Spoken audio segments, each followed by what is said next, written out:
नमस्कार मित्रांनो, welcome to the देवपूजा ब्लॉग्स। आज आम्ही चाललेलो आहोत आता एक भन्नाट व्हेज थाळी ट्राय करायला। खूप आपण नॉनव्हेज थाळी बघितल्या, साईनाथ, जगदंबा, सगळ्यांचे ब्लॉग्स आपल्या देवपूजा चॅनलवर आहेतच, ते तुम्ही नक्की चेक करा। पण आज आपण ट्राय करणार आहोत व्हेज थाळी। ही व्हेज थाळी कमाल आहे कारण इथे बरेच रूल्स आहेत। ही थाळी तुम्ही नॉर्मली थाळीसारखी नाही खाऊ शकत, इथे बरेच रूल्स आहेत आणि ते काय आहेत हे थ्रू आउट द ब्लॉग्स तुम्हाला दिसणारच आहेत। चला तर मग। आणि इथली थाळी खाण्यासाठी तुम्ही गर्दी तर बघूच शकतात की लिटरली अर्धा एक तासाची इथे वेटिंग आहे, पण सगळे लोक पीसफुली इथे वेट करतात। या हॉटेलचं नावच प्रसादालय आहे, त्यामुळे नावाप्रमाणे इथे चप्पल काढून आत जावं लागतं। हा आहे यांचा आजचा मेनू। जवळपास 22 ते 25 आयटम प्रत्येक थाळीमध्ये आहेत।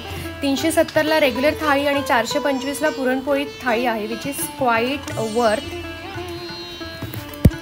चला आता आज जाऊन बघू यामध्ये काय काय आहे।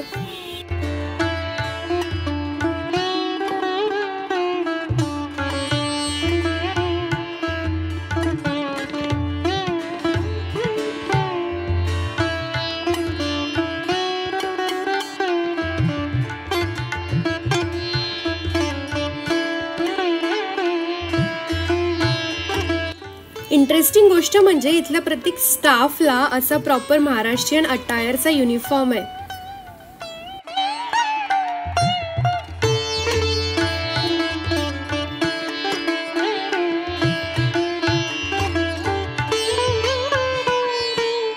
तर आपल्या थाळीमध्ये कटाची आमटी आहे, त्यानंतर अख्खा मसूरची भाजी, त्यानंतर आहे वांगा बटाट्याची कोरडी भाजी, त्यानंतर मेथीची भाजी आहे, त्यानंतर कढी आहे इथे। वाव, मला खूपच आवडते। त्यानंतर फोडणीचं वरणसुद्धा इथे दिलेलं आहे त्यांनी, म्हणजे ही प्रॉपर महाराष्ट्रीयन थाळी आहे।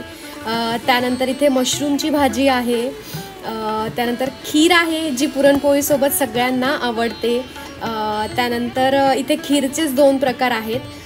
त्यानंतर बेसन आहे, पुरी आहे आणि मस्त मस्त माझी आवडती गरमागरम बटाट्याची भजी सुद्धा आहे आणि उकडीचे मोदक। बाप रे, या थाळीमध्ये सगळ्यात भारी म्हणजे उकडीचे मोदक, पुरणपोळी, पुरी, श्रीखंड आणि खीर आहे, विच इज रिअली अमेझिंग। आणि मला तर यांचं फूड खूप जास्त आवडलं आहे।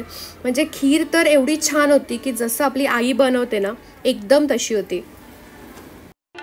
आणि यांचा ॲम्बियन्स म्हणजे लिटरली तुम्हाला असं वाटेल की एखाद्या गजानन महाराजांच्या भक्ताच्या घरी आलेलो आहोत किंवा मंदिरात आलेलो आहोत। एवढं एकदम ऑथेंटिक, पीसफुल आणि खूप पॉझिटिव्ह वाइब्स आहेत इथे आणि खूपच छान वाटतं। Trust me, it's lovely.